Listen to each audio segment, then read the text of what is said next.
Listening Fill in the Blanks. Let's start.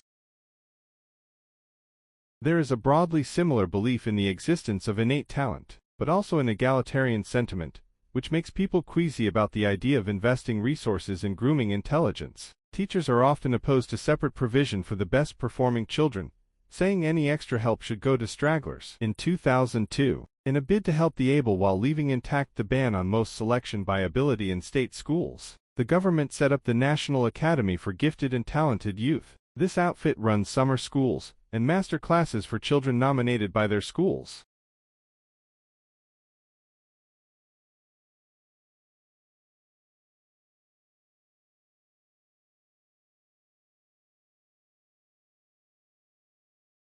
So, will humans one day step across the same boundary that the neutrinos have? World-renowned astrophysicist Stephen Hawking believes that once spaceships can exceed the speed of light, humans could feasibly travel millions of years into the future in order to repopulate Earth in the event of a forthcoming apocalypse. This is because, as the spaceships accelerate into the future, time would slow down around them. Hawking concedes that bygone eras are off-limits. This would violate the fundamental rule that cause comes before effect. Hawking is therefore reserved yet optimistic. Time travel was once considered scientific heresy, and I used to avoid talking about it for fear of being labeled a crank. These days I'm not so cautious.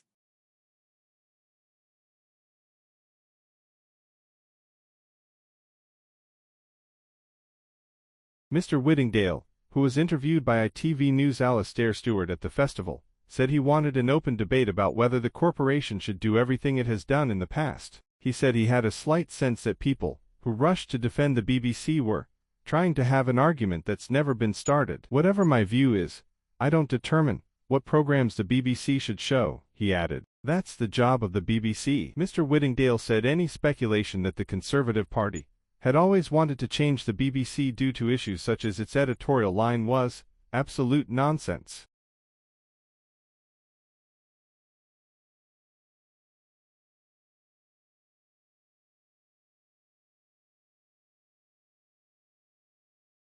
A barmaid stands alone behind her bar, fitted out in a black bodice that has a frilly white neckline, and with a spray of flowers sitting across her décolletage. She rests her hands on the bar and gazes out forlornly at a point just below the viewer, not quite making eye contact. Also on the bar are some bottles of liquor and a bowl of oranges, but much of the activity in the room takes place in the reflection of a mirror behind the barmaid. Through this mirror we see an auditorium, bustling with blurred figures and faces, men in top hats, a woman examining the scene below her through binoculars, another in long gloves, even the feet of a trapeze artist, demonstrating acrobatic feats above his adoring crowd. In the foreground of the reflection a man with a thick mustache is talking with the barmaid.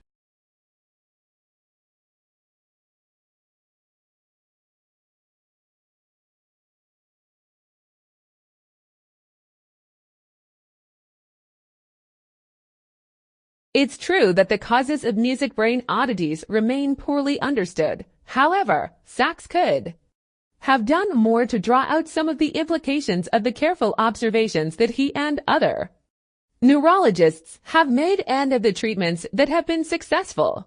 For example, he might have noted that the many specific dissociations among components of music comprehension, such as loss of the ability to perceive harmony, but not melody, indicate that there is no music center in the brain. Because many people who read the book are likely to believe in the brain localization of all mental functions, this was a missed educational opportunity.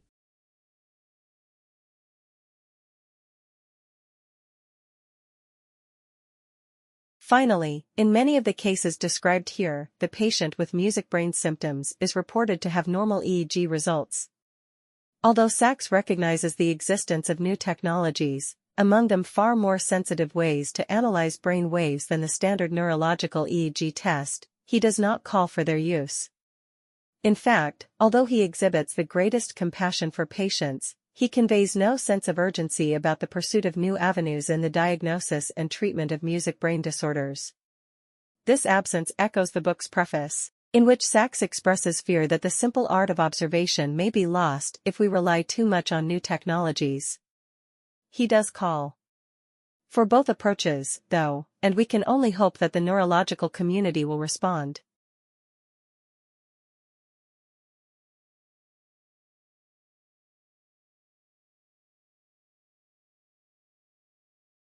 The challenge for educators and policymakers is to shape the evolution of national identity in such a way that the rights of all citizens, including school children, are respected, and the cultural, linguistic, and economic resources of the nation are maximized. To waste the resources of the nation by discouraging children from developing their mother tongues is quite simply unintelligent from the point of view of national self-interest. A first step in providing an appropriate education for culturally and linguistically diverse children is to examine what the existing research says about the role of children's mother tongues in their educational development.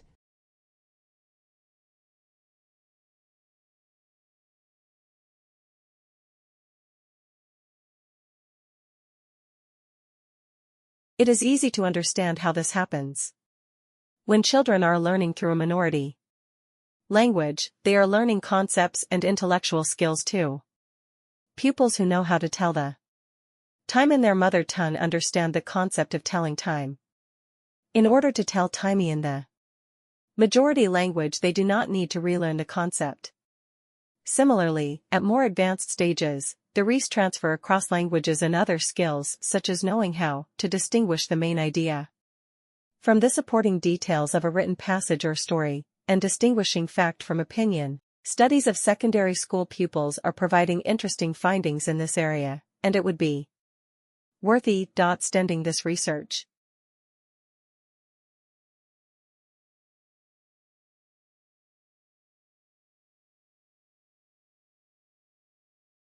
Sand is usually composed of hard minerals such as quartz that cannot be broken down into silt or clay. Yellow, brown, and reddish shades of sand indicate their presence of iron compounds. Red sand is composed of quartz coated by a layer of iron oxide. White sands are nearly pure gypsum. Sand with a high percentage of silicate can be used in glass making. Sandstone is created by sand mixed with lime, chalk, or some other material that acts as a binding agent that is deposited in layers at the bottom of a sea or other area and pressed together into rock by the great pressure of sediments that are deposited on top of it over thousands or millions of years.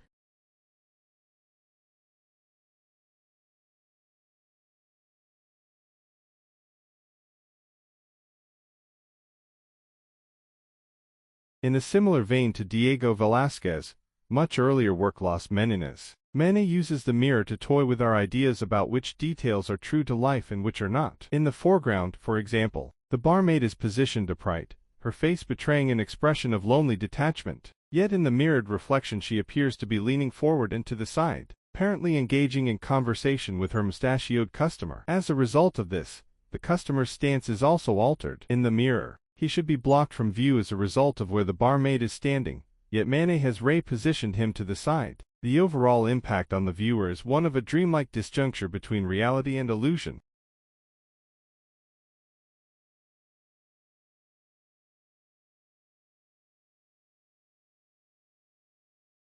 Like, share, subscribe the channel, and press the bell icon for further updates.